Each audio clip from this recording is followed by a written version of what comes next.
Muy buenas tardes a todos y bienvenidos a una nueva sesión del ciclo La biología en los medios. Soy Cristina Sánchez, vicedecana de investigación de la Facultad de Ciencias Biológicas de la Universidad Complutense de Madrid, y quiero comenzar agradeciéndoos a todos vuestra asistencia a esta actividad.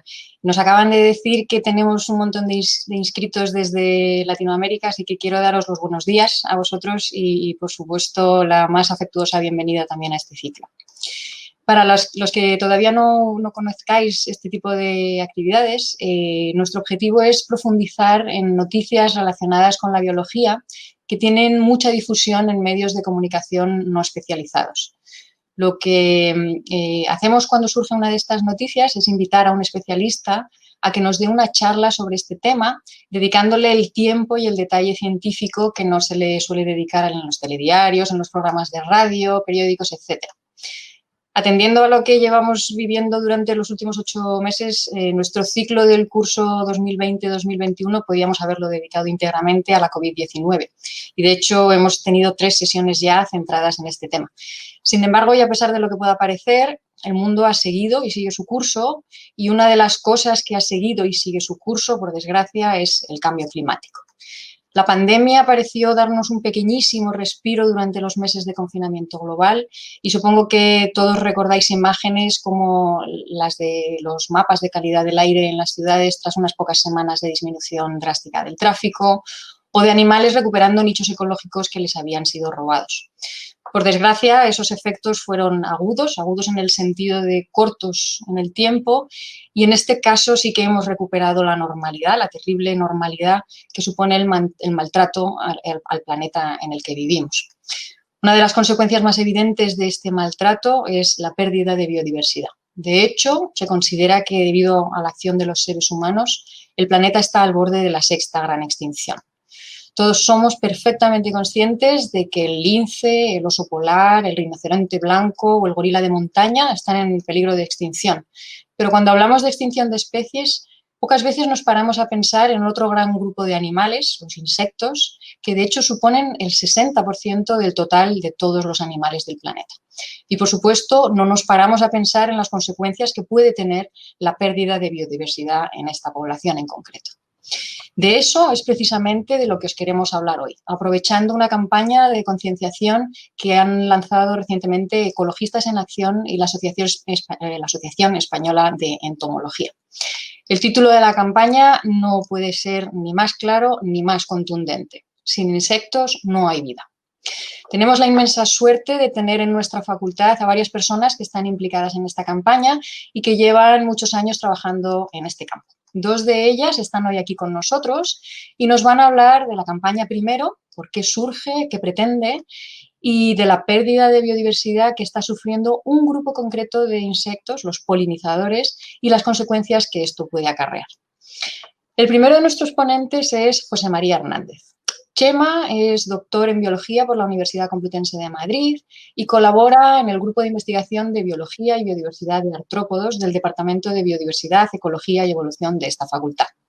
Es el actual vicepresidente de la Asociación Española de Entomología y coordinador de su Comisión de Educación Ambiental y Divulgación. Además de entomólogo, Chema es un experto informático y ha trabajado desde el año 2002 en la implantación y desarrollo de nuevas tecnologías aplicadas a la biología en la Universidad Complutense de Madrid.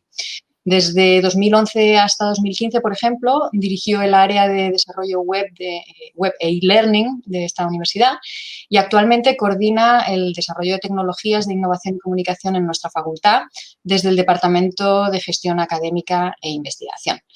No sé, Chema, si te lo decimos lo suficiente o no, pero aprovecho que tenemos un montón de público ahora mismo para volver a darte las gracias por todo el trabajo que haces en la facultad. No me estoy refiriendo ahora mismo a la entomología en concreto, sino a todo el apoyo informático que nos prestas cada día, fuera de tu horario de trabajo, fines de semana. Así que bueno, aprovecho eso que hay público para volver a decírtelo, porque lo sentimos de corazón. Y antes de darte la palabra, si me lo permites, Os quiero recordar a todos que, como habéis visto en el vídeo de presentación, podéis hacer vuestras preguntas a través del chat que tenéis en la parte superior de vuestras pantallas. Podéis no solo formular vuestras preguntas, sino también votar las que hagan otras personas, y cuando abramos el coloquio yo las iré leyendo por orden de votos. Así que ahora, sin robarte ya más tiempo, muchas gracias, Chema, y cuando quieras. Muchas gracias, Cristina. Y en realidad quería empezar así la intervención, dando las gracias a la Facultad de Ciencias Biológicas de la Universidad Complutense de Madrid y en especial a su vicedecana de investigación, Cristina Sánchez, por invitarnos a dar esta pequeña charla y brindarnos así la oportunidad de difundir esta campaña, Sin insectos no hay vida, organizada por Ecologistas en Acción y por la Asociación Española de Entomología, en un entorno y ante unas personas y un medio tan importante como es este, por lo menos para nosotros, tan importante como es este en el que nos encontramos hoy. La verdad es que es un tema muy complejo como para resumirlo en una charla así rápida, y por eso hemos intentado separarlo entre la doctora Concepción Ornosa, que intervendrá después, y yo, de tal manera que yo os cuente sucintamente la fundamentación de esta campaña, es decir, basándonos en la importancia, en la gran diversidad y en el papel de los ecosistemas, de los insectos en los ecosistemas y para la economía humana, el porqué de esta campaña, cuáles son sus amenazas principales y todo lo que nos ha motivado a llevarla a cabo. Un poco explicar también en qué consiste y luego a continuación, empleando uno de los grupos más emblemáticos y más importantes, que son los polinizadores, la doctora Ornosa profundizará en algunos aspectos que quizás sean los más interesantes de lo que veamos.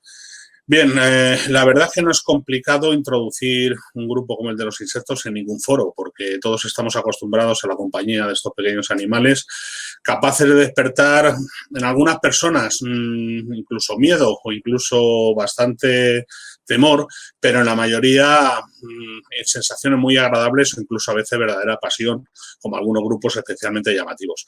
El motivo de esto es que los insectos son muy, muy diversos y muy, muy abundantes. Están presentes, son de los pocos grupos que están presentes en todos los ecosistemas, excepto en el océano, y en todos los continentes. Esto hace que tengan, insisto, una riqueza, una diversidad y una abundancia enormes. De hecho, lo comentaba Cristina en la presentación, cerca del 65% de los animales, de las especies animales son insectos.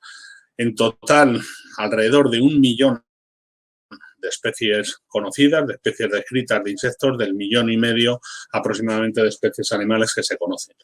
En cuanto a abundancia, no se quedan atrás. Un estudio de la década, a mediados de la década pasada, estimó que había unos 300 millones de individuos de insectos por cada persona en el planeta. Es decir, estamos hablando de una friolera de cercana a los 2 trillones de individuos, 2 trillones españoles o no americanos de individuos en la biosfera.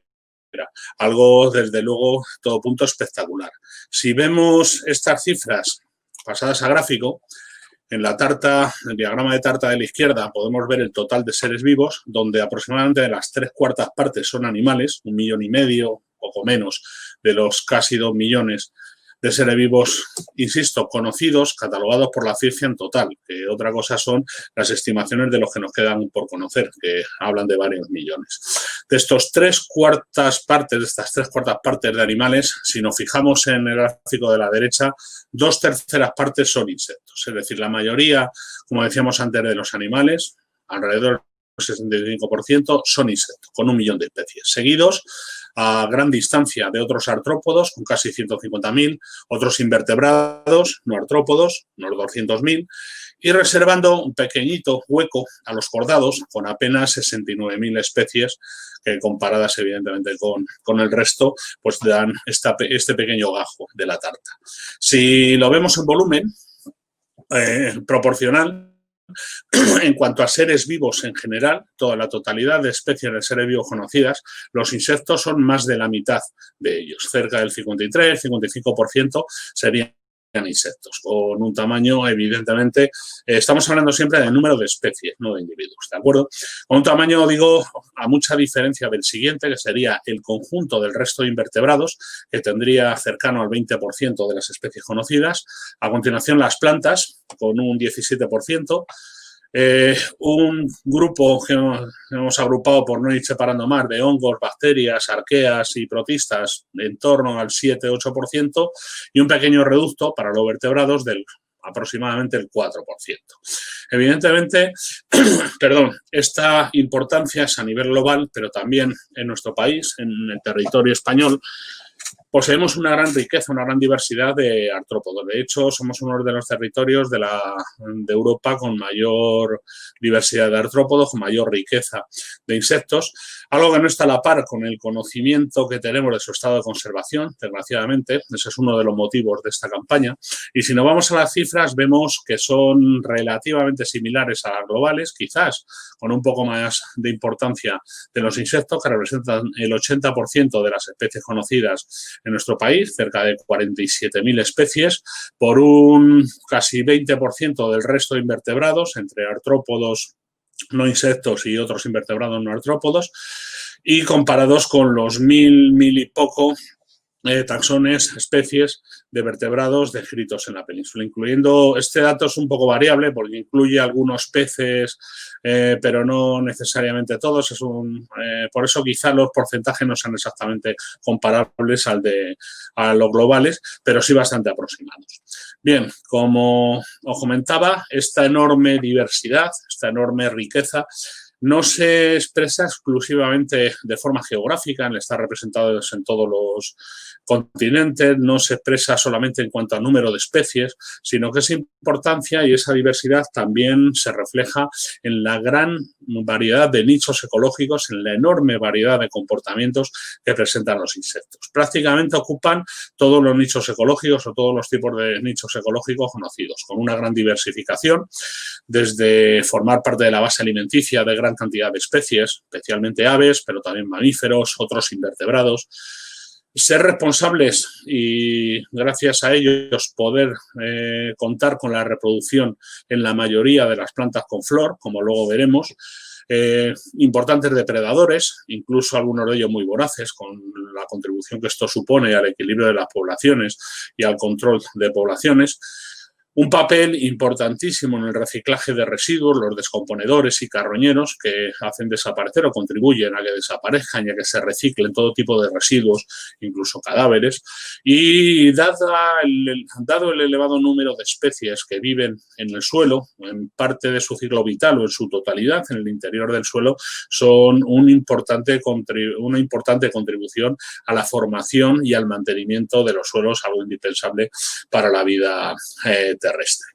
Esta diversidad, si me permitís un ejemplo, no una excepción, sino un solo ejemplo para que nos hagamos una idea, podemos expresarla bastante bien con algo bastante menos conocido que los polinizadores o que otro tipo de insectos, que son los insectos coprófagos. Insisto, como ejemplo, podemos utilizar los escarabajos coprófagos, que nos puede parecer. Coprófagos son todos aquellos que se alimentan, el ciclo biológico está basado en la descomposición de heces, de residuos, generalmente de vertebrados y especialmente de herbívoros, pero es un nicho que ocupa miles de especies de grupos muy diferentes. Ocupándonos o refiriéndonos solamente a los coleópteros, fijaros, solamente a los escarabajos, estamos hablando de más de 6.000 especies en el planeta y más de 200 géneros que ocupan este nicho, con una variedad increíble que se ve bastante bien en este gráfico, desde un grupo llamados telecóplidos, que son especies que extraen un pedazo de boñiga, un pedazo de excremento y lo alejan, lo llevan lejos de la deposición original para enterrarlo y depositar allí los huevos y desarrollar el ciclo biológico, por ejemplo, el famoso escarabajo pelotero, hasta los endocópridos, que son un grupo que desarrollan toda todo su ciclo vital en el interior de la boñiga, en el interior del excremento, o el variado grupo de los paracópridos, que son enterradores. Lo que hacen es construir galerías hacia la parte inferior del excremento, le entierran excavan en el suelo y entierran partes del excremento para desarrollar en esas cámaras sus ciclos vitales.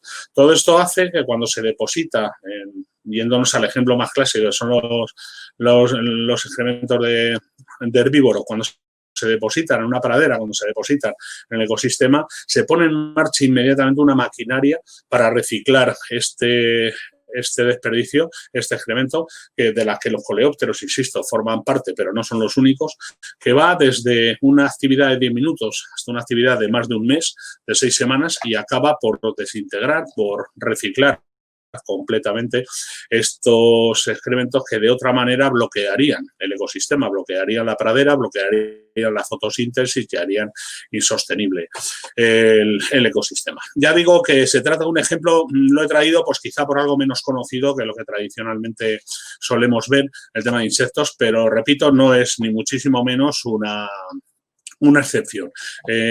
Ya lo veremos en polinizadores. Estas relaciones y estas especializaciones y diversificaciones tan complejas se dan en multitud de nichos ecológicos. Eso hace que la importancia ecológica, valga la redundancia, de estos animales sea enorme.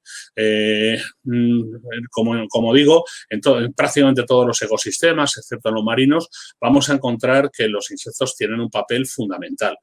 Y lo habitual es que imaginemos, o debería ser lo habitual, que imaginemos un ecosistema vacío, esta fotografía de arriba, un ecosistema arrasado cuando desaparecen los insectos, pero a lo que no estamos a lo mejor tan acostumbrados es a imaginarnos estanterías como las de abajo, que no son de un desabastecimiento por una crisis sanitaria como la que desgraciadamente estamos viviendo, sino que serían como estarían las estanterías de los supermercados si no hubiera insectos, porque estos tienen una importancia económica para el ser humano. Si somos capaces, no es algo que me gusta demasiado, pero bueno, si somos capaces de separarlo de la importancia ecológica, la importancia económica para el ser humano es fundamental, porque desde la polinización de cultivos, que hace que la mayoría de nuestros cultivos puedan llevarse a cabo, hasta formar parte del alimento de muchos millones de personas en el planeta y su implicación en las plagas y en el control de las mismas, sin entrar en más detalles, hacen que estos animales sean indispensables para la vida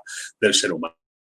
Y que nos preguntemos, como en estas dos fotografías, ¿qué pasaría si no están?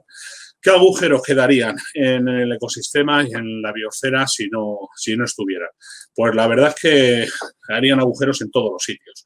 Con lo que hemos visto hasta ahora ya podemos inferir que desde el empobrecimiento y la pérdida del suelo, la acumulación de restos orgánicos y bloqueo de determinados ecosistemas. La mayoría de las plantas con flor no podrían llevar a cabo su reproducción porque depende de los polinizadores, se interrumperían las cadenas tróficas, es decir, la desaparición de los insectos llevaría desde luego a un colapso y a una destrucción de los ecosistemas, sobre todo si es por una acción como la que desgraciadamente estamos viviendo, rápida, en la que los ecosistemas no pueden adaptarse a una velocidad normal. El problema del cambio antropogénico es que es demasiado rápido para que los ecosistemas y la evolución evidentemente se adapten a él. De todas formas, no debemos ser tan arrogantes como para pensar que somos capaces de acabar con todos los insectos, con esta gran variedad y esta gran adaptación. Sería mucho pensar que llevan sobreviviendo desde hace más de 400 millones de años, sobrevivieron a varias extinciones, entre ellas la última extinción masiva que acabó con parte de los dinosaurios. Y la verdad, pensar que somos capaces de hacerlo, pues ya digo, quizá no sea verdad. Es muy posible, y eso sí lo hemos demostrado, que el ser humano sea capaz de desequilibrar la biosfera hasta tal punto de provocar una extinción masiva, como comentábamos al principio, una sexta extinción, donde una de las especies que desaparezca precisamente sea la nuestra. Pero estamos casi seguros que el último ser humano muy posiblemente fallecerá delante de los ojos de un insecto y que la naturaleza se recuperará. Lo que pasa es que evidentemente esta vez sin nosotros. Ante esto, aunque solo sea por egoísmo, sin pensar en más, es evidente que es un problema muy acuciante en lo que los científicos llevan lanzando a los medios o llevan denunciando bastantes años, que es la fragilidad de estos pequeños animales. Los insectos, estos artrópodos, son muy sensibles a las alteraciones del medio, a las agresiones al medio. Son muy sensibles ante la contaminación, ante el cambio climático. Hay que pensar, un dato importante, es que tienen una tasa de extinción estimada 8 veces mayor que aves, reptiles y mamíferos. Es decir, que son muy buenos bioindicadores de la salud de los ecosistemas porque muchas de sus especies son las primeras en desaparecer cuando éstas se alteran. Esto, desgraciadamente, está empezando este miedo a la desaparición de los insectos, estas posibles consecuencias, es algo que nos está empezando a llegar. En los últimos años este temor se ha visto multiplicado por la publicación de bastantes estudios que constatan un descenso muy serio, un descenso muy importante en las poblaciones de insectos. Quizá uno de los más emblemáticos sea el que he puesto en pantalla, que es el de Hallman y colaboradores de 2017, que este equipo realizó un estudio en áreas protegidas de Alemania. Hicieron un seguimiento durante 27 años de la biomasa de insectos voladores que eran capturados en en varias áreas protegidas de Alemania.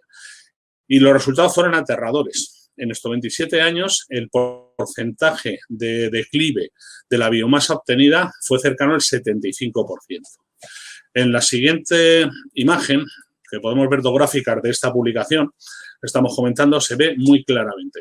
En el eje Y, en el eje vertical, tenemos la biomasa en gramos por día capturada y en el eje horizontal de este gráfico son los años. Desde 1990 hasta 2017 aproximadamente, vemos un descenso paulatino de la cantidad de insectos recogida en estas áreas protegidas. Fijaros que la escala del eje vertical es logarítmica, es decir, aquí tenemos desde aproximadamente un 9 gramos por día hasta prácticamente 2, como digo, cerca de un 75% de disminución continuada, una tendencia muy clara continuada. En este otro gráfico, que es de los mismos muestreos, de la misma publicación, lo que han representado en el eje X, en el eje horizontal, son los meses, es una representación estacional desde abril hasta noviembre de los distintos años considerados. También la escala de la izquierda, biomasa, también es logarítmica, y los colores hacen referencia a los mismos que los de la izquierda, son azules oscuros tirando a claro según vamos de más antiguo a más moderno,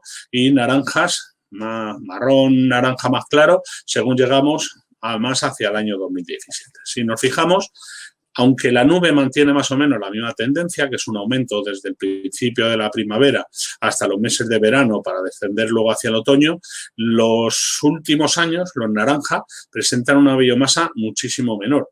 Y fijaros que es algo importante, este contraste se da sobre todo en los meses de verano, más que los meses de inicio de primavera o de finales de otoño. Es decir, son resultados, como digo, que son bastante alarmantes. A partir de este estudio y de otros anteriores se han llevado a cabo mucho más estudios, incluso con metaanálisis y demás, que corroboran esta idea de un descenso, de un declive de las poblaciones que ha dado todas las señales de alarma.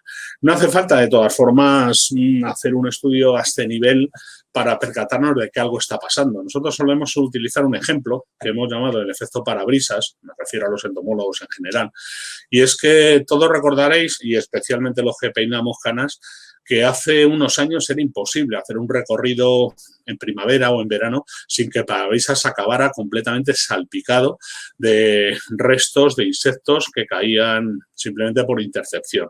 Hoy día podemos recorrer cientos de kilómetros con el parabrisas prácticamente limpio, sin apenas alguna manchita esporádica.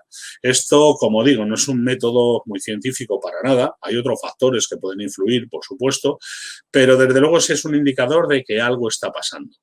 Y unido, como digo, y sobre todo a los estudios realizados hasta la fecha, lo que estamos viviendo es un declive clarísimo de las poblaciones de insectos a nivel global y, por supuesto, no somos excepción a nivel del Estado español. Cabría preguntarse cuáles son sus causas y también se han realizado y tenemos resultados sobre ello y, desde luego, todos los resultados apuntan a lo mismo, que desgraciadamente parece ser el ser humano como estamos tristemente acostumbrados, el principal responsable de este declive de las poblaciones. Fundamentalmente por lo que se está produciendo desde hace muchos años, que la pérdida de hábitats por deforestación, por cambios de uso del suelo, estamos reduciendo muchísimo las zonas naturales, por la contaminación, tanto la polución como los biocidas, muchas veces usados indiscriminadamente. Y en estas causas no debemos siempre pensar en las grandes corporaciones que echan en campos enormes toneladas y toneladas de plaguicidas, que por supuesto también, pero a nivel personal también somos responsables cuando mucha gente compra en internet un herbicida, un insecticida para su huerto, para su jardín, sin contrastar dónde ni con qué garantía se compra, ni cuál es la permanencia, ni la forma de aplicar. Es decir, estos problemas de pérdida de hábitats, de contaminación, de especies invasoras y patógenos que estamos importando cada vez más, o lo que comentábamos al principio del cambio climático, son los que parece que está detrás de este declive de las poblaciones de insectos, y en las que todos, en mayor o en menor medida, somos responsables. A esto habría que sumarle otro problema, que es el poco interés que las administraciones han puesto tradicionalmente en la conservación de estos pequeños animales, de invertebrados en general. Durante décadas se ha prestado cierta atención, tampoco vamos a decir que es un trato preferencial, sino cierta atención o más atención a vertebrados, con más financiación, con más reconocimiento, pero los invertebrados siempre han quedado relegados a, como mucho, meras listas rojas que no dejan de ser declaración de intenciones y algo completamente desnudo, sin otro tipo de legislación y sin otro tipo de actuaciones. Es verdad que en los últimos años se están haciendo esfuerzos muy importantes e iniciativas muy interesantes, especialmente en polinizadores, obviamente por la importancia económica que esto supone, pero esta es una asignatura pendiente que es importantísima y también es otra de las bases que justifican la campaña, que es concienciar a las administraciones y al público, obviamente, que son los que generan las administraciones, de la importancia de establecer medidas para estos insectos. Tampoco vale, como en el caso anterior, echar la culpa solamente a las administraciones. También los propios científicos tenemos la culpa o parte de la culpa de este desconocimiento, porque muchas veces se ha obviado y se sigue obviando la dedicación a ciencias básicas, a lo que se ha llamado siempre ciencia base, que es lo que genera el conocimiento para luego poder tomar medidas. Es decir, la taxonomía, la faunística, este tipo de estudios no están tan valorados como otros, mucho más vigentes y mucho más en la onda actual de innovación, que desde luego hacen que haya cada vez menos especialistas en estos temas, y a menor número de especialistas, obviamente menor conocimiento de lo que todavía no conocemos, ni siquiera en una parte bastante mínima. Todo esto ha llevado a que, tanto, ya digo, por un factor como por otro, llevemos a cabo esta campaña en colaboración entre Ecologistas en Acción y la Asociación Española de Entomología, que en realidad forma parte de otra campaña confederal de Ecologistas en Acción, denominada Sin biodiversidad no hay vida, porque aunque ahora nos estamos ocupando de los insectos, obviamente no podemos separar un grupo biológico de otro cuando estamos hablando de conservación o de equilibrio de los ecosistemas. Los objetivos que tenemos en esta campaña se desprenden de lo que acabo de expresar, y que es sensibilizar a la sociedad y a las administraciones de la importancia ecológica de los insectos, de la importancia económica también, aunque esa, ya digo, quizás se conozca un poquito más, de las graves consecuencias para ambas, para los ecosistemas y para la economía y la sociedad, que tiene esta progresiva desaparición, este declive de las poblaciones, y la necesidad de adoptar medidas urgentes para frenarla y para garantizar su conservación. Esos serían los objetivos principales, y lo que pretendemos con la campaña, en primer lugar, es que las administraciones adopten medidas para frenar estas amenazas, para frenar esta destrucción de hábitats, muchas veces por la actividad agraria, Pero otras, como digo, no se trata solamente de proteger grandes espacios naturales, emblemáticos espacios naturales, sino parques y jardines o descampados y zonas urbanas donde no es necesario acabar con las malas hierbas, que en realidad no son malas hierbas, sino vegetación autóctona que contribuye a que se mantenga la diversidad de los insectos. Además de esto, pedimos, o una de las reivindicaciones de la campaña es que se fomente la investigación sobre los insectos en España, creando proyectos tanto de investigación como de seguimiento de fauna, evaluando para poder conocer su estado de conservación real, facilitar de esta forma la protección y poder lo más posible frenar su extinción. Por último y en tercer lugar, la divulgación. Creemos que es indispensable la educación ambiental, la sensibilización de la sociedad para que comprendan la importancia y la necesidad de conservar esta biodiversidad, no solamente de los insectos, es la campaña que nos ocupa, y son los beneficios que estos animales nos proporcionan tanto al medio ambiente como al medio humano. Para ello, hemos generado una serie de materiales en la campaña que se vertebran sobre todo alrededor de un informe científico, el informe técnico, que es el que marca las directrices científicas de toda la campaña, con datos actualizados y elaborado por miembros de la Asociación Española de Entomología, y una serie de materiales para intentar, que es en lo que basamos la campaña, difundir con comunicaciones en prensa, en instituciones, en todo tipo de conferencias como esta, en redes sociales. Y para ello pues hemos editado carteles, pegatinas, folletos, trípticos, infografías para las redes sociales, para este objetivo fundamental, que es el de transmitir a la sociedad y a las administraciones esta necesidad de conservación de un grupo tan importante. Y ante nuestra audiencia de hoy, y con esto acabo, lo que sí nos gustaría es hacer llegar este mensaje precisamente de que es necesario la actuación de todos, que no basta con pedir hacia arriba, aunque es necesario, y que por lo menos cada uno desde nuestra escasa capacidad de actuación intentemos evitar este aumento de las extinciones, este aumento de las agresiones al medio, y evitemos que se maten de manera innecesaria y de manera gratuita a estos grandes beneficiantes, ya digo, tanto de los equilibrios ecológicos como de la economía humana. Y esto es todo por mi parte. Muchas gracias. Y luego al final creo que tendremos un turno de preguntas. Comentaros o repetir lo que decía al principio. Ha sido muy rápido la exposición. Os animo a visitar tanto la web de Ecologistas en Acción como la de la Asociación Española de Entomología si queréis obtener más detalles. Y sobre esta base, que yo creo que he intentado justificar la campaña, ahora nos hablarán de los insectos polinizadores, profundizando un poquito precisamente en estos aspectos de la importancia económica, del papel en los ecosistemas, de las amenazas y de los remedios que no nosotros, sino muchos otros investigadores proponen para que podamos ir por lo menos avanzando en el tema de la protección, en el tema de evitar el declive de las poblaciones de insectos. María Luján dice que gran parte es como usted dice, por falta de conocimiento, no se tiene en cuenta que la naturaleza forma un ciclo en donde cada integrante cumple un rol. Este rol no se puede llevar a cabo porque falta esa especie o ese individuo, se rompe el ciclo alterándolo todo. Eso lamentablemente no se ve, faltan estudios integrales profundos. Cierto. Habría que hacer una observación importante, que es que siempre hay desapariciones, es decir, siempre falta un eslabón porque se extingue. La extinción es algo normal en la vida y en la evolución. El problema es el que comentaba, la velocidad de esta extinción, la velocidad de esta desaparición.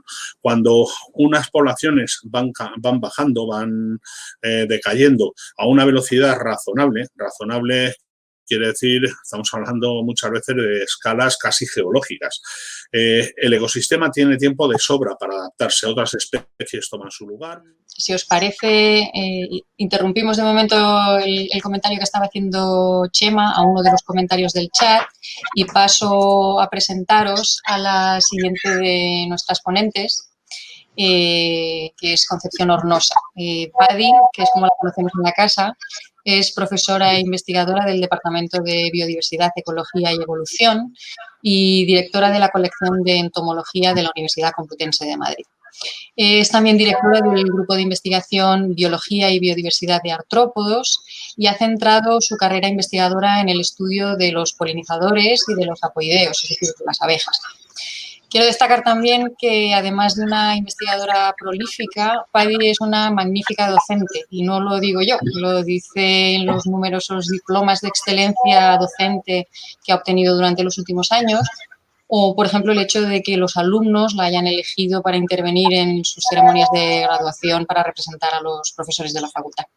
Y muchas gracias, Padi, por estar con nosotros hoy, y cuando quieras tienes la palabra. Gracias.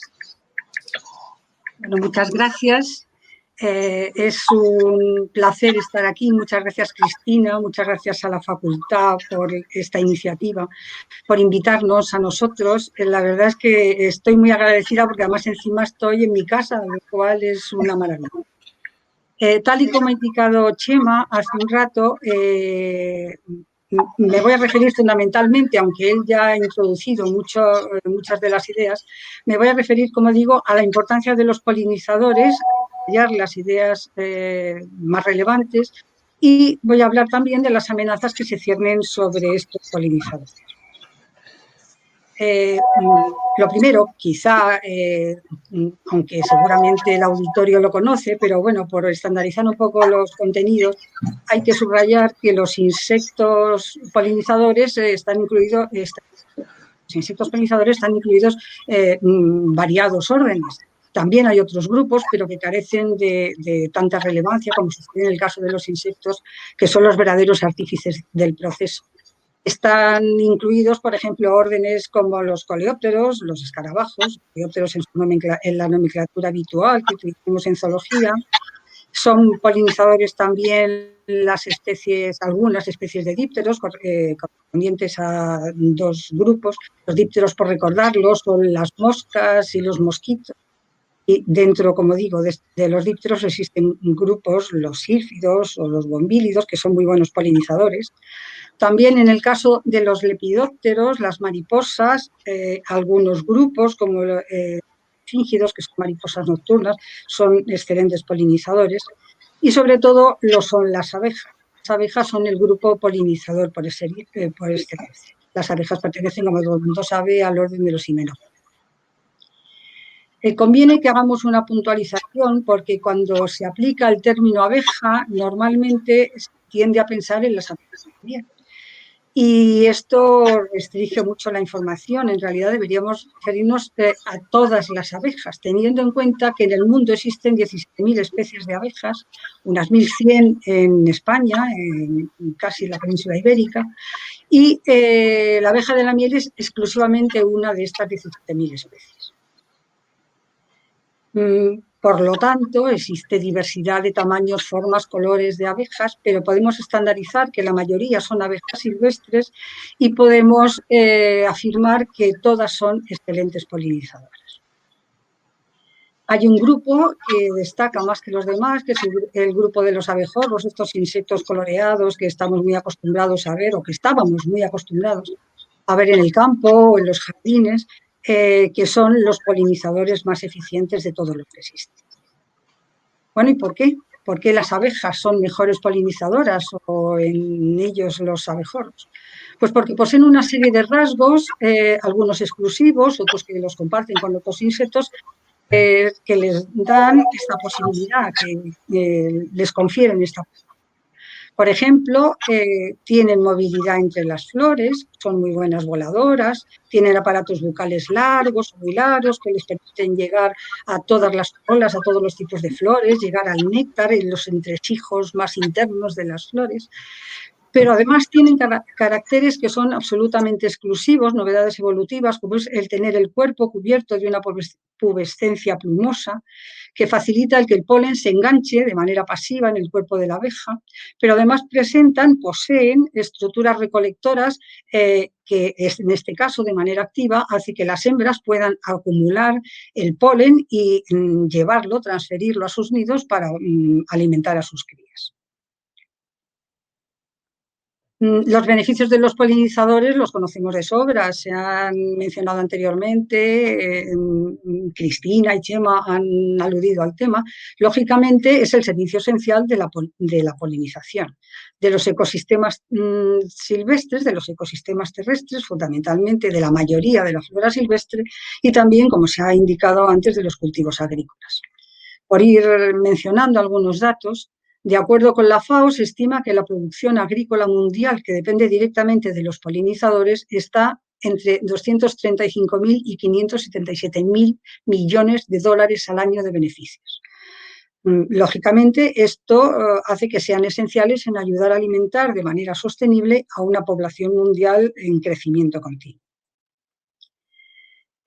Por citar un par de ejemplos, hay especies cultivadas que son exclusivamente polinizadas por algunos grupos de dípteros, como sucede con el cacao, por ejemplo, con una especie de mosquitas pequeñitas, o el caso de las chirimoyas. Los chirimoyos son polinizados por unos coleópteros también pequeños, que son los nitidulidos. Por lo tanto, los polinizadores tienen un valor incalculable en la conservación de los ecosistemas, en la prevención de problemas de erosión y desertificación o desertización, en el mantenimiento de la biodiversidad y además porque son especies clave. Es decir, son esenciales, son vitales para las redes ecológicas. Además, numerosas especies de plantas amenazadas dependen de la polinización de las abejas. Esto sucede, por ejemplo, con las especies de orquídeas o con las especies de antirrine. Esta es una tribu de unas plantas muy amenazadas. Tiene una flor muy cerrada, prácticamente inaccesible, a la que solo pueden acceder las abejas y no todas las abejas. En un estudio realizado en un grupo de estas plantas, que pertenecen al género Linaria, pudimos llegar a la conclusión de que la flor de cada una de estas especies de este género había evolucionado acomodándose a la forma que presentan las distintas especies de abejas, que son sus polinizadores principales. Además, podemos, simplificando la idea, utilizando datos de la Unión Europea, podemos, como digo, simplificando, decir que 3/4 de nuestra comida la polinizan las abejas.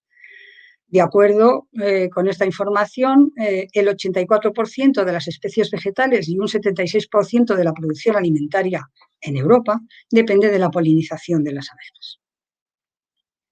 Estas constituyen el 90% de los polinizadores agrícolas, lo que supone beneficios de 22.000 millones de euros al año en la industria agrícola europea. Estos datos son de la Unión Internacional de la Conservación de la Naturaleza del año 2014. Un ejemplo ilustrativo sobre estos beneficios de las abejas en la polinización de los cultivos, de los ecosistemas terrestres, está en este caso, por ejemplo, un estudio que pudimos realizar como consecuencia de la tesina de una estudiante que empezó a trabajar con nosotros, y esta tesina versaba sobre los polinizadores del melón. Resultó en contra de todo lo que esperábamos y todo lo que se sabía por publicaciones anteriores, por estudios anteriores, que los polinizadores más abundantes, mejores y más eficientes eran un grupo de abejas de una familia de abejas más bien anodinas, que son los alíctidos, es decir, no llaman tanto la atención como otras especies, otros grupos de abejas, e incluso dentro de estos alíctidos era un género, el género Lasioglossum, que está formado por estas abejas pequeñitas que están en la imagen de arriba, que en realidad presentaban, o muchas de las especies que encontramos, que eran las mejores polinizadoras del melón, presentaban hábitos sociales. Pues a pesar de todos estos beneficios, los polinizadores, como ha introducido antes Chema, mi colega José María Hernández, el doctor José María Hernández, pues a pesar, como digo, de todos estos beneficios, está clarísimo el declive que se está sufriendo en el ámbito de los polinizadores. Existen numerosas amenazas y se hallan sometidos a un peligro extremo. Por ejemplo, se calcula que un 40% de las especies de polinizadores están ya en peligro de extinción. De los escarabajos que mencionábamos antes, que son polinizadores, solo 10 especies están recogidas en las listas rojas europeas, sometidos, como se nos decía antes, bueno, por lo menos a una ligera protección, a algo de protección. Entre las mariposas diurnas se han registrado descensos a nivel de Europa, dentro de Europa, de un 30% aproximadamente desde el año 1990. Y en Estados Unidos, de Norteamérica, en el noroeste, ha desaparecido aproximadamente un tercio de las mariposas nocturnas. Antes decíamos que las mariposas nocturnas, entre otras, son de los grupos mejores de polinizadores. Dos informes también de Estados Unidos, realizados en Estados Unidos en dos universidades, la de Vermont y la de Michigan, en este caso sobre abejas silvestres, llegaron a la conclusión de que se había producido en este grupo de abejas silvestres el descenso de un 23% entre los años 2008 y 2013. Y esto afectaba a las principales áreas de cultivo del país que están representadas en amarillo en la imagen de arriba. Los propios autores de estos informes, de estos estudios, subrayaban el que esto ya está redundando en un incremento de los costes de producción de los agricultores y a medio o largo plazo puede desestabilizar la producción agrícola en estas zonas. En Europa, cruzando el charco, el 9% de las especies de abejas se encuentran en peligro de extinción. Según la Unión Internacional de la Conservación de la Naturaleza, el 46% de las especies de abejorros estaban amenazadas ya en el 2014 y el 24% están en peligro de extinción. Estudios posteriores afirman esto mismo, incluso subrayan el que esto irá peor en todo el mundo. Algo parecido pudimos constatar en un estudio que realizamos aquí en España, en los Pirineos, comparando los datos que teníamos del siglo XX, de la población de abejorros que existía en los Pirineos, de la diversidad de las especies que había en Pirineos de abejorros, y los datos que obtuvimos a base de muestreos realizados a partir del año 2006 hasta el año 2012. Los resultados se pueden simplificar muy fácilmente. Se conocían en el siglo XX 37 especies de abejorros, de las que nosotros solo pudimos encontrar 28. Y de esas 28, 14 habían sufrido la reducción de sus poblaciones. En la mayoría de ellas se había producido un acortamiento del rango altitudinal y además una tendencia ascendente. Es decir, las encontrábamos cada vez en zonas más altas de las montañas, lógicamente buscando unas mejores condiciones en general, más pastos, mejores zonas conservadas, mejor temperatura. Porque de hecho los agentes de deterioro, en este caso, nosotros observamos que eran la pérdida de hábitat, la pérdida, como decía, de pastizales o de matorrales, o también el calentamiento climático, como se ha mencionado anteriormente y volveremos a mencionar esta tarde un par de veces más seguro. Este calentamiento climático está, por ejemplo, alterando los ciclos de las poblaciones, los ciclos de las especies y además las distribuciones geográficas. Siguiendo con esto mismo, entonces, el origen, se ha mencionado también esta tarde, lógicamente está en nosotros, en la acción antrópica, en la acción humana, en los humanos.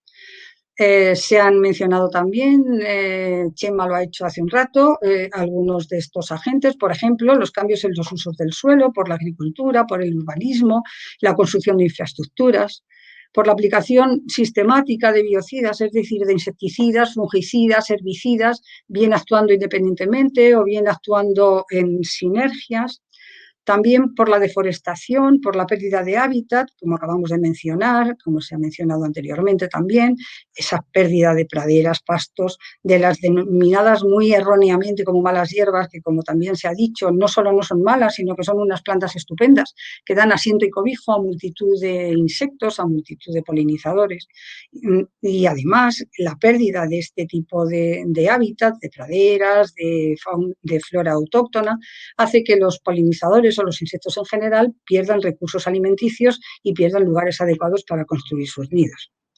Otros agentes de deterioro, también de deterioro ambiental, de declive, son la presencia de patógenos en muchos de los individuos de las distintas especies y, como acabamos de subrayar anteriormente, el calentamiento climático, que está alterando enormemente las distribuciones, está alterando no solo las distribuciones horizontales o distribuciones generales de las especies, sino también las distribuciones altitudinales. Bueno, ¿y qué hacer? ¿Qué se puede hacer frente a todos estos desajustes?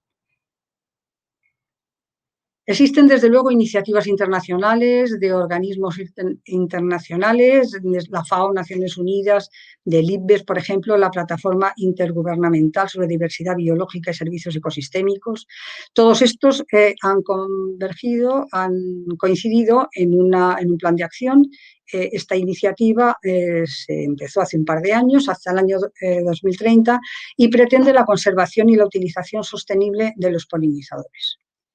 De aquí se derivó la iniciativa que comenzó la Unión Europea el 1 de junio del 2018 también, para proteger los hábitats de los polinizadores y mitigar y detener su declive. Y de ahí nació también el entonces denominado Plan de Acción para la Conservación de Polinizadores, que comenzó en el año 2017 con el antiguo Ministerio de Agricultura, Pesca y Alimentación y Medio Ambiente, y que acaba de ser aprobada por el Ministerio para la Transición Ecológica y el Reto Demográfico como la Estrategia Nacional para la Conservación de los Polinizadores, aprobada el día 21, escasamente hace un par de meses, el 21 de septiembre. Como se mencionaba también anteriormente, las instituciones tienen que estar implicadas. No solo tiene que haber iniciativas, sino que tiene que haber acciones más concretas. Deben generarse nuevas propuestas, nuevos proyectos. Debe hacerse un seguimiento de polinizadores, de las especies, del estado de conservación de las distintas especies o de los hábitats. Que conservar siempre los hábitats o las especies independientemente, quizá los hábitats o los ecosistemas, que son más generalistas. De cualquier modo, hay que saber el estado de estas especies. Y por dar un par de pistas, como dos ejemplos, la última lista roja de invertebrados amenazados de España data del año 2011, o el Catálogo Nacional de Especies Amenazadas data de 2012, la última vez que se ha actualizado ha sido en el 2012. Curiosamente, incluye solo 12 insectos, ningún polinizador, con excepción de una mariposa que se incluyó hace escasamente un año, en el 2019. Por supuesto, hay que favorecer la restauración de los paisajes naturales, de las zonas agrícolas, de las áreas urbanas. Y esto pasa por el control de biocidas y de su aplicación, que puede ser enormemente lesiva, por el control de patógenos, la regulación de importación de especies comerciales también, y desde luego pasa por unas buenas prácticas agrícolas. Es decir, esta restauración de la flora silvestre, de los pastizales, las praderas, por ejemplo, utilizando pasillos y lindes con setos o plantas autóctonas que estén intercalados o alrededor de los cultivos para favorecer que siga existiendo la fauna polinizadora.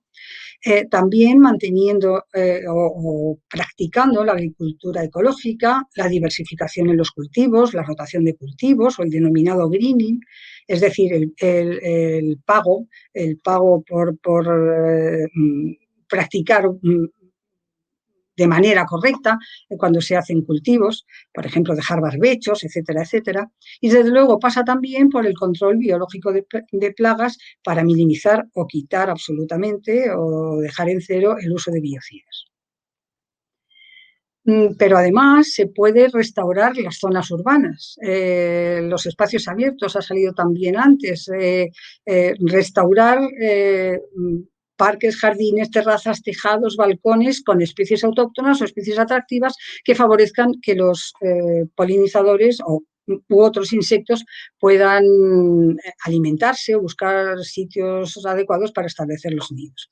Esto es una práctica que viene realizándose normalmente en el Reino Unido hace ya varios años, también en los países nórdicos, son especialistas, por ejemplo, en Noruega, donde tienen lo que llaman autopistas para abejorros, que en todas las casas, en los jardines, en los balcones, plantan ya todos los años este tipo de especies y entonces los polinizadores van siguiendo, de hecho han vuelto a la ciudad, cosa que anteriormente no sucedía. También el control de siegas y podas, que también se ha mencionado anteriormente. Esto es importante porque no hay necesidad de segar o de podar los arbustos, los matorrales o las plantas anuales, nada más emerger las flores en primavera. Los matorrales puede esperarse hasta prácticamente el final del verano o el otoño, y las plantas anuales puede esperarse por lo menos hasta que las flores estén agostadas. Volvemos a la idea de que todo este tipo de flores, todo este tipo de plantas sirven de asiento y sirven como hábitat, como micro o macroclimas locales para las distintas especies que allí viven y que lógicamente si se siegan o se podan desaparecen inmediatamente. Un par de imágenes ilustrativas al respecto. Esto es en la propia ciudad universitaria, en la Complutense, donde trabajamos todos nosotros. Esta es la imagen, lleno de lavandas, por ejemplo, de la avenida Complutense en el Paraninfo, el día 21 de mayo de 2018. Y esta es la imagen de la misma avenida el 22 de mayo del 2018. Algo parecido sucedió este año, por ejemplo, justo antes del confinamiento que sufrimos aquí en España a mediados de marzo, pues un poco antes, justo cuando empezaban a aparecer las plantas anuales, las herbáceas, fueron inmediatamente segadas, hasta que, bueno, en cierto modo conseguimos pararlo con algunas acciones que hicimos con el rectorado y con un colega que lleva estos aspectos y que, por supuesto, está a favor absolutamente de esta tendencia. Pero también deberíamos plantearnos el que no hay que recolectar ejemplares. Muchas veces con fines docentes, o por supuesto con fines científicos, se recolectan muchísimos ejemplares de polinizadores, muchísimos ejemplares de insectos. Y no hay necesidad. En muchos casos pueden hacerse actividades docentes muy interesantes, incluso estudios, censos de polinizadores pueden hacerse perfectamente cogiendo los ejemplares, se ven, se cuentan y se sueltan. No hay necesidad de matarlos sistemáticamente. Pero en el caso de que sea necesario, es muy importante que seamos muy rigurosos, muy estrictos con el número que se recolecta y, desde luego, con el estado fenológico, es decir, nunca hacer este tipo de recolecciones a principio de primavera, que es justo cuando empiezan en nuestras latitudes, en el caso de la península ibérica, en España, cuando empiezan los ciclos a estar, vamos a decir, a levantar las poblaciones, ¿no? Nunca recolectar reinas fundadoras ni hembras que acaban de salir, a lo mejor de hibernación o acaban de emerger, y entonces empiezan a poner huevos, a alimentarse. Siempre se puede esperar más tarde, si es que se necesitan ejemplares de determinadas especies, a los momentos en que las poblaciones ya están en su esplendor y entonces es mucho menos lesivo el recolectarlos. Por supuesto, hay que ser muy estricto con las trampas que se utilizan. En ocasiones son trampas masivas que recolectan un número elevado de ejemplares que no es ni con mucho necesario. Y, desde luego, hay que rechazar absolutamente las trampas de interceptación, que literalmente recogen todo lo que se mueve, todo lo que vuela por allí. Como muestra un botón, esta imagen está extraída de este volumen de National Geographic de mayo-junio de este mismo año, donde se señalaba que con una simple sábana, una simple lámpara, se había construido una estupenda trampa de luz que había recolectado y matado a decenas, a cientos de insectos de especies muy distintas de manera indiscriminada y seguramente sin ninguna finalidad o con una utilización muy escasa de todos estos ejemplares. Y en cuanto a las líneas de investigación que estamos siguiendo, que he incluido, que voy a mencionar por sugerencia de Cristina, nuestra anfitriona, nuestra vicedecana de investigación, estas líneas de investigación responden normalmente a las necesidades o a las amenazas a que se están viendo sometidos los polinizadores, que están enfrentando los polinizadores. De todos modos, voy a mencionar, porque esto puede ser largo y puede ser aburrido, voy a mencionar solo las publicaciones de los 3 o 4 últimos años y además, como digo, para evitar que esto sea tedioso, me voy a limitar a hacerlo de una manera somera, muy someramente. En el campo de la conservación, por ejemplo, nos hemos centrado en el estudio de la caracterización genética de distintas especies de abejas, sobre todo de aquellas especies más sensibles, como son las especies de bombus, las especies de abejorros, también en la confirmación, el reconocimiento de ciertas especies inciertas que no se tenía la certeza de su, vamos a decir, de su presencia o de su existencia. Asimismo, estamos haciendo estudios sobre subespecies, sobre poblaciones, porque muchas de ellas, muchas de las subespecies autóctonas, se están viendo sometidas a procesos de introgresión, pero alguna de ellas es a causa de la introducción de formas comerciales de subespecies foráneas. En el ámbito de los patógenos, en este campo, nos estamos centrando en el estudio de estos agentes infecciosos en la abeja de la miel, también en los abejorros, lógicamente, porque están siendo muy afectados por todos los factores de deterioro, y también en abejas silvestres, fuera de los abejorros. Precisamente acabamos de mandar a publicar un par de artículos que versa sobre estos parásitos en numerosas especies de abejas, además de géneros en los que no teníamos la menor noticia de que pudieran presentar este tipo de patógenos. En el campo evolutivo nos estamos centrando en el estudio de determinados rasgos, determinados caracteres que pueden ser adaptativos o que pueden ser importantes para la función polinizadora de las abejas. Por ejemplo, hemos estudiado la pubescencia, el color de la pubescencia de las especies de abejorros, de las especies del género Bombus. Hemos estudiado también, hemos abordado la presencia de metales en las mandíbulas, no solo de las abejas o de los apoideos en general, sino de los otros himenópteros también. Y asimismo hemos estudiado las sensilas, es decir, estas estructuras que son las estructuras sensoriales más importantes de los insectos, pues hemos hecho estudios de las sensilas en un género de abejas, el género Andrena, comparando o relacionando las especies de este género con el número de sensilas que poseen o los diferentes tipos que poseen, comparándolo, como digo, con su calidad polinizadora, con su amplitud polinizadora. En el ámbito de las interacciones insecto-planta, hemos seguido estudiando los polinizadores de grupos amenazados de plantas. Antes hemos mencionado alguno, ahora otro género, por ejemplo, el género Antirrhinum, también de paisajes vulnerables o también sobre el valor de la variación temporal de los ciclos biológicos de las plantas y de los visitantes florales, de sus polinizadores.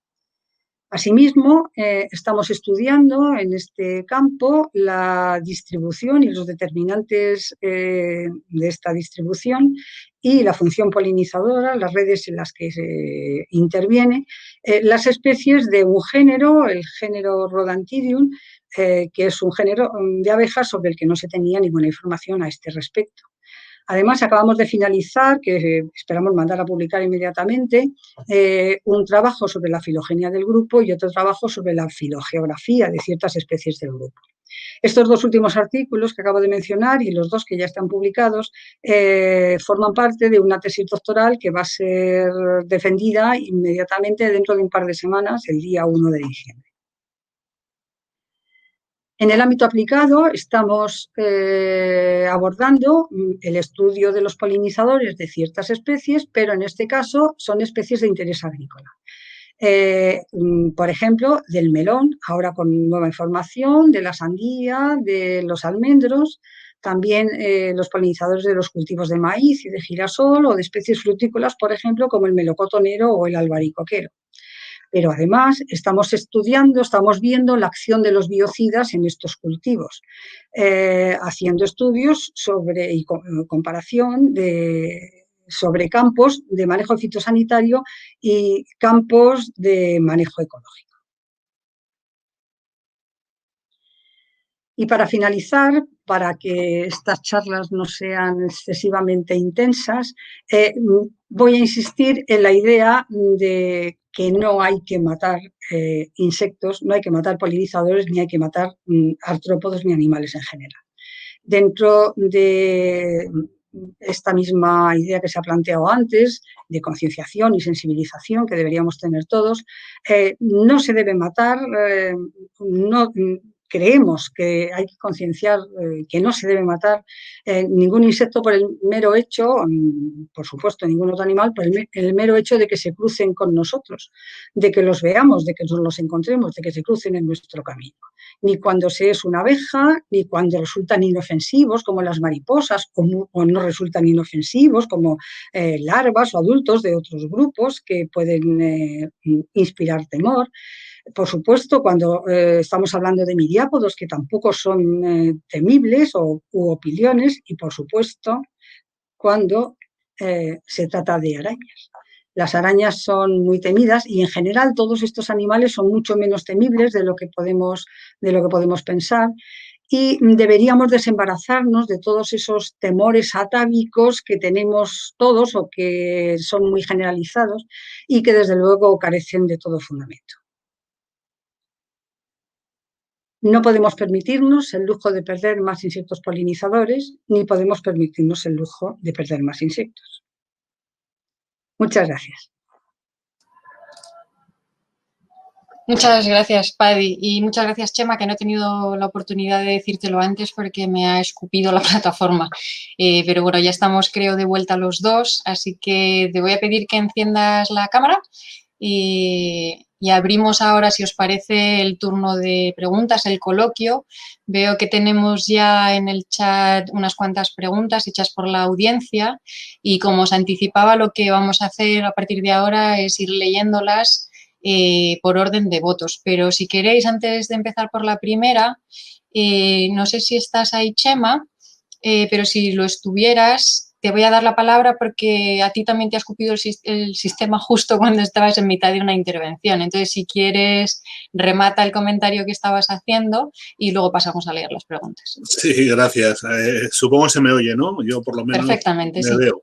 Estaba prácticamente acabada la respuesta, pero sí, lo que pasa es lo que apuntaba era bastante importante la pregunta, que era el tema de que es, pues eso, la importancia de que desaparecieran especies en un ecosistema y que ese hueco produjera el desequilibrio y el colapso. Y lo que estábamos comentando era que lo importante no es tanto que desaparezca como la velocidad a la que desaparece, porque los ecosistemas están en continuo cambio, no podemos pensar en ellos como algo estático o una red de relaciones estáticas en absoluto. Lo que pasa es que los cambios, las sustituciones de especies, los cambios de hábitat, los cambios ambientales, obviamente, y los cambios climáticos se producen de forma natural, pero a un ritmo que es mucho más lento que el que estamos nosotros provocando con las actividades humanas, o el que provoca un meteorito cuando cae en mitad del Golfo de México con 35 kilómetros de diámetro, ¿no? Entonces, ese es el gran problema, la velocidad. Y efectivamente, la gran alarma, esta sexta extinción de la que tú hablabas, está precisamente provocada por la velocidad a la que estamos alterando y destruyendo ecosistemas, hábitat y especies. Muy bien, muchas gracias, Chema. Pasamos entonces ahora sí a leer las preguntas de la audiencia, y la primera de ellas, la que tiene más votos de momento, es la de Juan David, que os pregunta si existe, habéis contestado parcialmente ya, Paddy lo ha presentado en su ponencia, pero os preguntan, y si nos podéis dar un poquito más de detalle, sobre la legislación o política en España para la conservación y protección de especies de insectos. Como quiera, Chema, tú mismo, yo. Bueno, en realidad, sobre todo hay una legislación muy, muy estricta, por ejemplo, en relación con la abeja de la miel.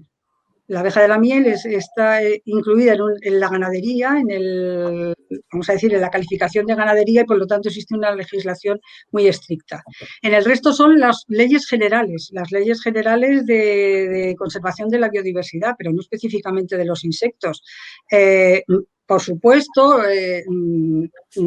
hay, como decíamos antes, libros rojos, listas rojas, que, por ejemplo, cuando uno quiere hacer determinados estudios en determinadas zonas o quiere recolectar ejemplares, tiene que someterse a que esas especies no estén caracterizadas con algún tipo de categoría de conservación desde los parques nacionales o en las comunidades. Si uno quiere ir, yo qué sé, a hacer un muestreo a Andalucía, pues tiene que ponerse en contacto con la correspondiente Consejería de Medio Ambiente y allí tiene que dar el permiso para la recolección.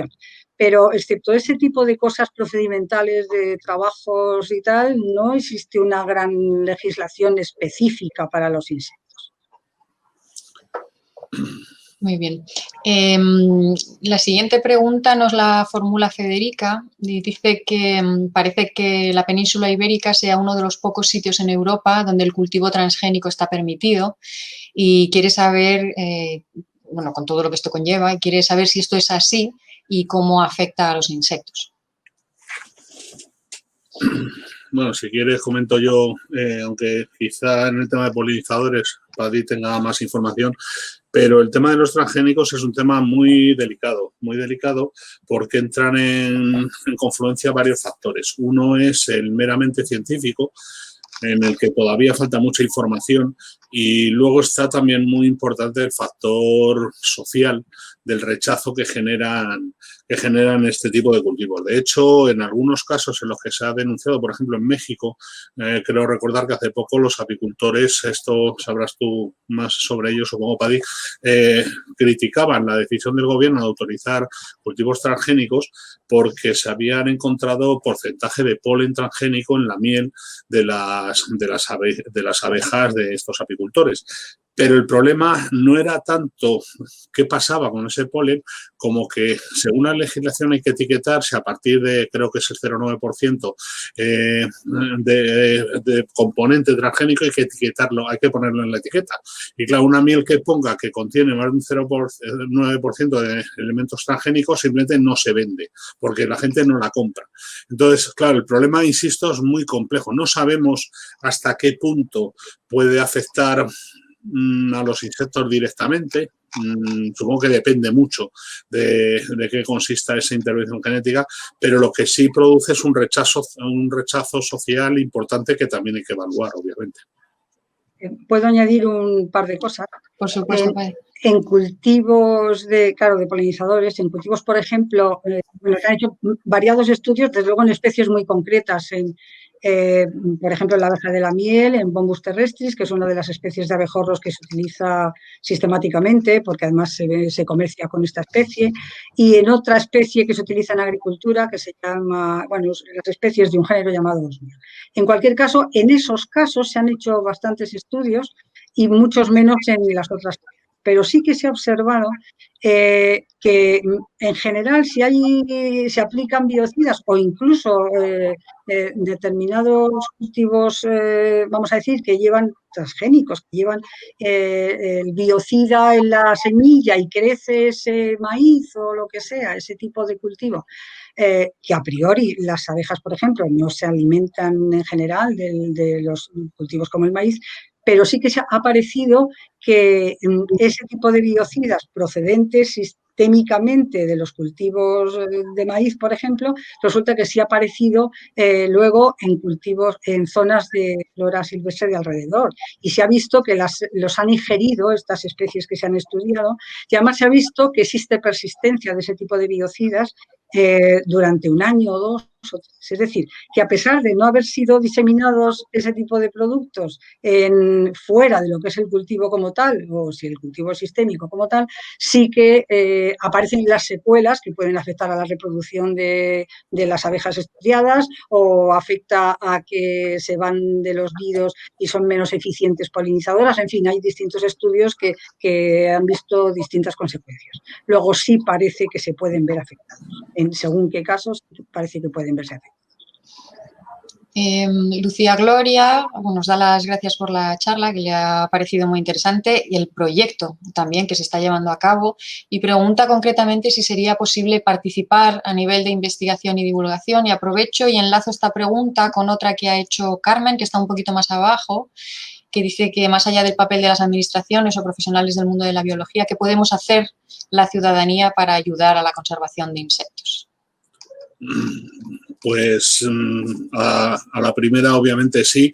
De hecho, te invitamos a que visites la web de la Asociación Española de Entomología y nos mandes directamente un correo, bien a la secretaría, bien a la vicepresidencia de la asociación, para ponernos en contacto, y tenemos materiales y tenemos acciones que se pueden hacer y en las que se puede colaborar, por supuesto. En cuanto a la otra pregunta un poco más general de qué puede hacer la ciudadanía, hay una cosa importantísima. Bueno, hay varias cosas importantísimas que puede hacer la ciudadanía. La primera de ellas, votar, obviamente. Y es, pues, tener en cuenta a la hora de elegir quién dirige nuestros destinos también este tipo de cuestiones. No solamente aspectos meramente de otros tipos laborales o tal, que son importantísimos, por supuesto, pero que esto también, como hemos visto, nuestra supervivencia depende de ello. Y, en segundo lugar, también lo he comentado, no podemos echar las culpas siempre a los de arriba. Es decir, los herbicidas y los biocidas que comentábamos antes también los usamos nosotros, en casa, en el huerto, en el jardín.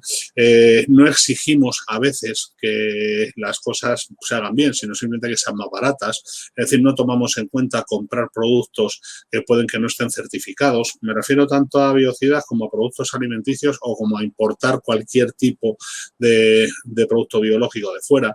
Es decir, como ciudadanos, lo que pedimos en esta campaña, lo que intentamos que se consiga es tener la conciencia de que esto es importante y que todos podemos hacer algo a nivel tanto de no matar, como decía Paddy, los bichos porque son feos o porque parece que nos molestan, ni las arañas son peligrosas. Los animales, los insectos peligrosos son una escasa minoría que desde luego tenemos muy pocas probabilidades de encontrarnos en nuestra casa, y luego pues ayudarnos a exigir a las administraciones este tipo de prácticas y este tipo de medidas.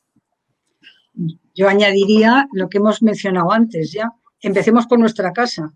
Tengamos plantas, tengamos flora autóctona, que enseguida en los jardines quitamos cualquier especie que no es la clásica que uno ha comprado en no sé qué invernadero. Mantengamos partes con flora autóctona y plantemos distintas especies que sirvan para que vayan los insectos, para que vivan los insectos. Empecemos por ahí. Y luego por acostumbrarnos a que ese tipo de plantas, las plantas herbáceas, las plantas anuales, no hace falta quitarlas nada más emerger cada primavera, sino que se puede esperar un poquito. A lo mejor no es tan bonito la idea que uno tiene de lo que es un campo abierto, lo que es un paseo en la ciudad, pero resulta que son muy beneficiosos y vale la pena. Y mantengamos esos espacios abiertos por la vegetación autóctona y empecemos por nuestras propias casas. Plantemos. Hay montones de información sobre plantas atractivas para los polinizadores, para los insectos. Pues hagámoslo. Empecemos por nosotros mismos, por nuestros balcones, por nuestras terrazas, que puede ser muy interesante. Muchas gracias. Bueno, la pregunta que plantea Elizabeth yo creo que ya está contestada. ¿Cómo contribuir desde las clases en secundaria? ¿Qué actividades o acciones hacer con los alumnos para sensibilizar y contribuir? Bueno, que se pongan en contacto con la asociación y supongo que allí podréis darles más información y sugerencias. Pregunta Sonia, en el plan de protección, ¿qué lugar ocupan los insectos vectores? Bueno, hasta donde yo sé, los vectores no tienen por qué estar protegidos, sino que tienen que estar controlados. Es decir, que normalmente se hace. Existe control de las especies que pueden tener influencia sanitaria y eso se controla. Hay planes, efectivamente. No, es un porcentaje, como decía Chema ahora mismo, un porcentaje muy chiquitito los que pueden ser perjudiciales o los que pueden hacernos algún tipo de daño. Pero, lógicamente, los que son perjudiciales se deben controlar, pero no proteger. Tiene que haber ese, vamos a decir, ese equilibrio, esa ecuanimidad a la hora de hacer cualquier tipo de estudio, cualquier tipo de informe, para que, bueno, las cosas sean dentro del sentido común, con cierta sensatez.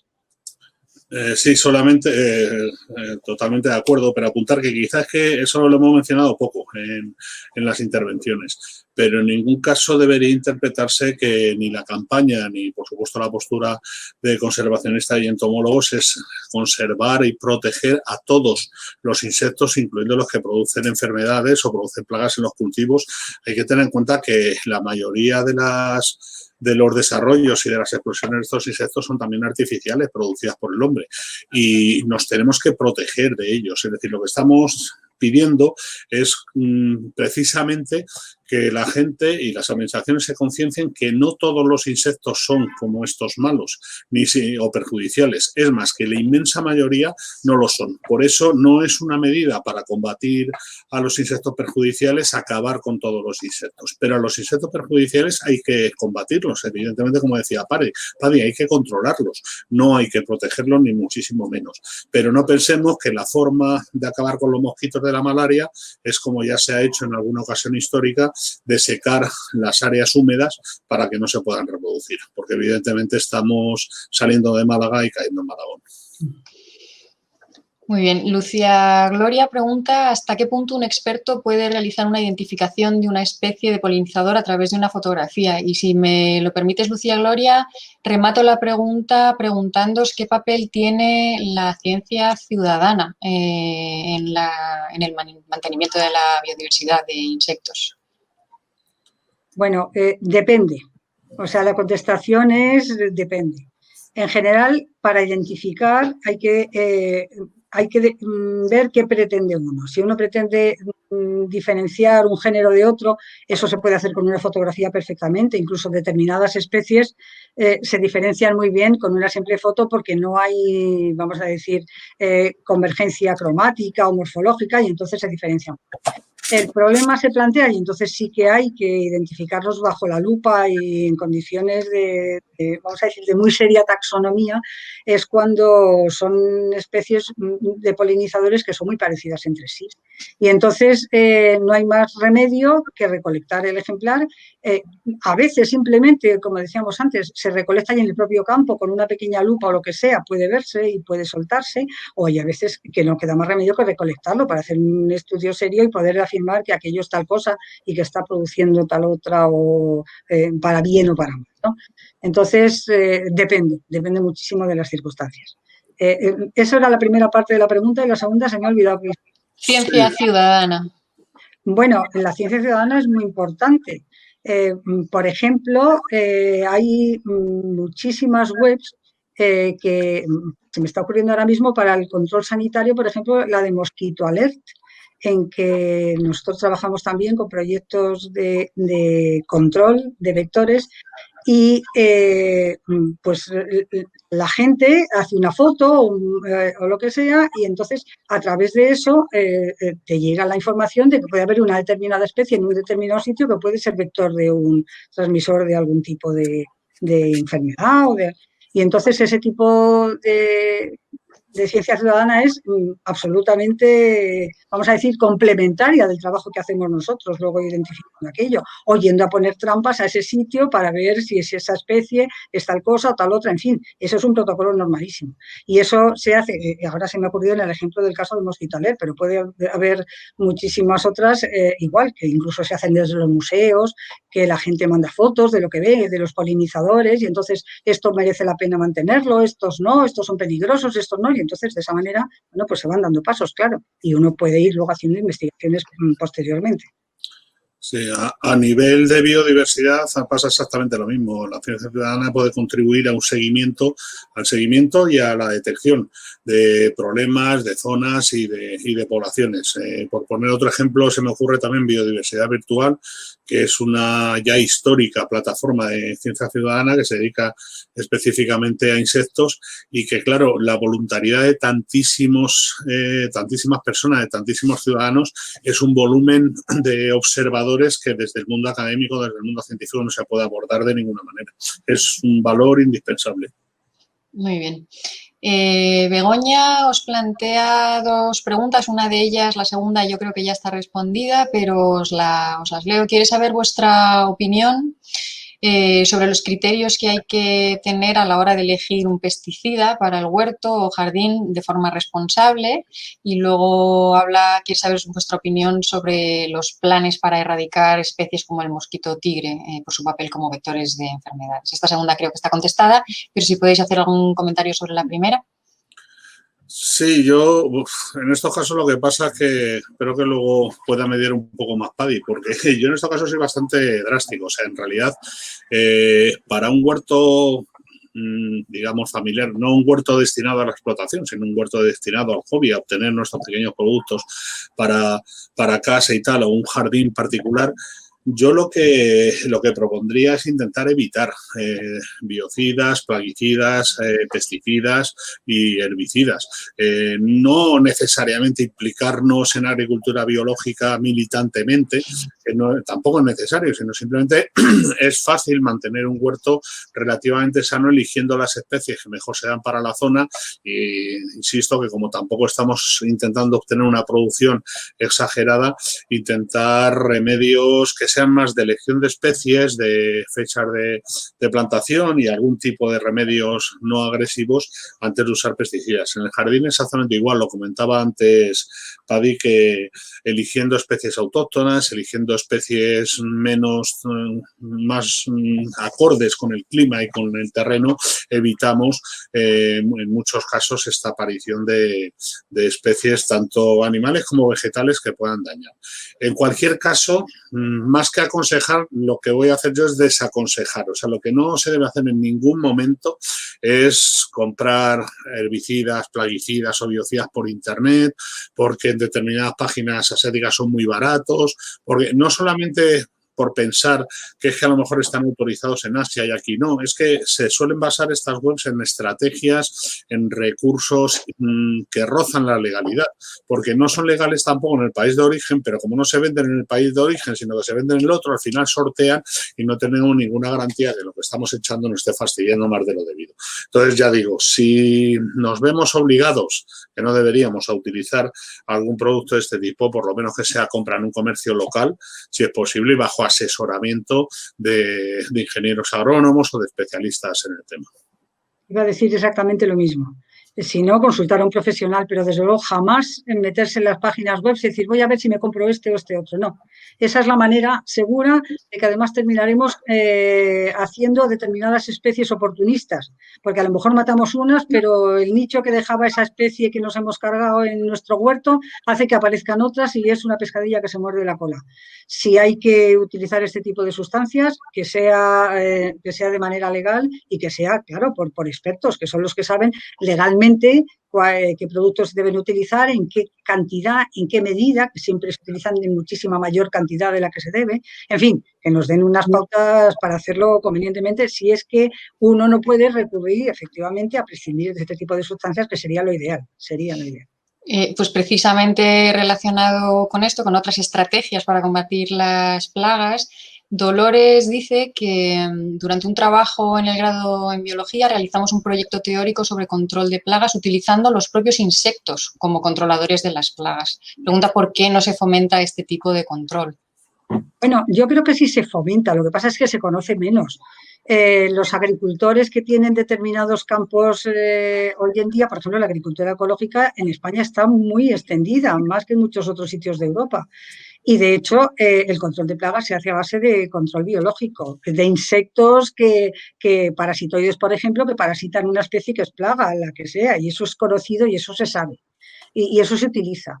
Y normalmente los agricultores que se decantan por la agricultura ecológica, ese tipo de manejo lo hacía habitualmente, o sea que sí se conoce. Lo que pasa es que a lo mejor no se conoce a nivel de la sociedad en general, un poco por lo que comentábamos hace 2 minutos, que uno se mete en internet y entonces piensa a ver qué biocida utilizo, qué insecticida o qué herbicida o qué tal.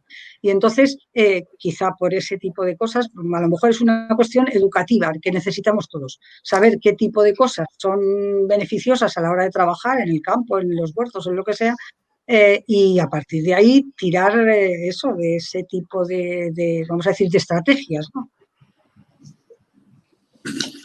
Muy bien. Tenemos una pregunta más de Federica. Dice, en las áreas urbanas, los pequeños espacios con mala hierba, entrecomillado, al lado de las aceras parece que esté fumigado. O sea, el control no es solo cortar, sino una práctica con utilización de sustancias que parece que quemen la hierba, las flores y todo lo que hay. ¿Se sabe qué prácticas son esas y si efectivamente se utilizan pesticidas o algo parecido? Sí, realmente en jardinería urbana se utilizan más que pesticidas, lo que está demostrado, no, es que está reconocido obviamente porque es legal, es que se utilizan herbicidas como el glifosato, eso sí, controlado en proporción y en dosis y demás, pero se utiliza. Claro, el problema es que un herbicida no mata, en principio, no mata insectos, pero no lo mata de forma directa. Lo que sí hace, efectivamente, es acabar con las plantas autóctonas que hablábamos antes. Es decir, tú en un jardín donde tienes plantado, invento, enebro rastrero, echas un herbicida para plantas herbáceas y lo que estás haciendo, que es en jardinería la práctica habitual, la práctica cómoda, digamos, es conservar el enebro, que es lo que te interesa, pero evitar que salgan las malas hierbas. Y las malas hierbas, que son las herbáceas, son precisamente las plantas que soportan la población importante de insectos. Entonces, lleva razón esta participante, que se utilizan productos para quemar, para matar, en realidad son, ya digo, herbicidas para matar las plantas autóctonas, las llamadas malas hierbas. Y esa es una de las propuestas de la campaña que hemos mencionado en un par de ocasiones, que es asociar que no son malas hierbas, que es vegetación autóctona, que no pasa nada. No decimos ya de no quitarlas, obviamente, sino de quitarlas más tarde, cuando ya han acabado su floración, ha tenido lugar la polinización y han servido de alimento. Tampoco pasa nada por un solar dejar que haya vegetación autóctona, que haya vegetación normal. No hace falta tenerlo completamente solado o completamente limpio, porque ese concepto de que si hay hierbas hay insectos y entonces sanitariamente es peor y es malo, no es verdad. O sea, es malo tener efectivamente mosquitos que transmitan la malaria o tener la enfermedad del Zika, pero no es negativo tener en Madrid un descampo con amapolas y con malvas, en absoluto. Entonces, esto yo creo que es una de las peticiones que se hace a las administraciones, y es que tomen en consideración estas cosas y se cambie la política de jardinería en las zonas urbanas. Tu última intervención me ha hecho encender una bombillita. ¿La Complutense tiene un plan de actuación sobre los espacios verdes? Vamos a ver, ahora lo tendrá, porque un compañero nuestro de ecología, no sé si mencionar su nombre, si a él le parece bien o no, Alejandro Bestia, supongo que sí, porque lo está haciendo fenomenal, ha sido nombrado este curso, a finales del curso pasado. Fue nombrado precisamente, más antes, quizá, no sé, a principios del curso pasado. En cualquier caso, es la persona con la que yo me puse en contacto inmediatamente, como me he puesto en contacto otras tantas veces para evitar las siegas y para dejar abiertas de flora autóctona las zonas y que metan biocidas, herbicidas o lo que sea. Y este año me he puesto en contacto con él y este es el primer año en que hemos conseguido que cuando empezaron a segar en marzo, pararan de segar en marzo. Y es precisamente porque él está, lógicamente, muy interesado en el tema. Y entonces sí que no existía ese plan, porque además, sobre todo, era una decisión de los jardineros, que los jardineros, al fin y al cabo, practican su trabajo con sus esquemas de jardinero, no de ecólogos, biólogos o lo que sea. Entonces, ese concepto quizá va a ir variando, claro.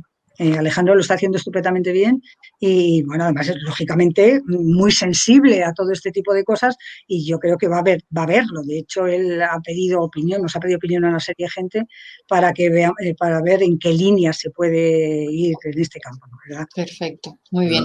Como ejemplo, Cristina, ya que hablar de campus que es extrapolable a cualquiera, nosotros tenemos en el campus de Moncloa, en la Universidad Complutense, un jardín botánico que antes era lo que habitualmente se llama un descampado, es decir, una zona sin edificar y dejada al libre albedrío. Es verdad que como eso no estaba jardinado, ni siquiera se segaba, recordamos ya los antiguos que aquello era prácticamente salvaje. Pues que yo sepa, al menos 2 trabajos de fin de carrera, lo que antes se llamaban tesinas, se realizaron en ese campo. O sea, que imaginar, y es un campo, no sé calcular los metros cuadrados, pero desde luego es pequeño. Imaginaros la potencialidad que tiene como recursos, como reservorios de fauna, un pequeño solarcito, un pequeño local que simplemente se deja al libre albedrío de la naturaleza sin ningún tipo de actuación. Muy bien. Bueno, pues antes de despediros, permitidme que recuerde a la audiencia que este ciclo de charlas está abierto y vivo por vuestras sugerencias. Lo que nosotros hacemos cuando una de estas noticias que tiene impacto en los medios surge es intentar convocar este tipo de charlas para que sepáis más de esas noticias, que sepáis más desde el punto de vista profesional. Y entonces os animamos a que mandéis vuestras propuestas enviándonos un correo al Vicedecanato de Investigación, vdinvesbio@ucm.es, y para que estéis informados puntualmente de las actividades que realizamos desde la facultad, no solo en este ciclo, sino en otros, os invitamos a seguir nuestras redes sociales. Y ahora sí que termino dándoos las gracias de corazón a Paddy y a Chema por pasar esta tarde con nosotros e ilustrarnos en este problema del que a lo mejor muchos no éramos perfectamente conscientes. Ha sido un bofetón de realidad que está muy bien dado y que os agradecemos mucho. Y muchas gracias también a la Fundación General de la Universidad Complutense de Madrid, que ha sido la encargada de la retransmisión del evento. Os pedimos disculpas por esos 2 pequeños problemas técnicos que hemos tenido, que hemos conseguido resolver muy rápidamente. Y nada más. Muchas gracias a todos y un fuerte abrazo y cuidaos mucho. Gracias. Hasta luego. Muchas gracias a ti.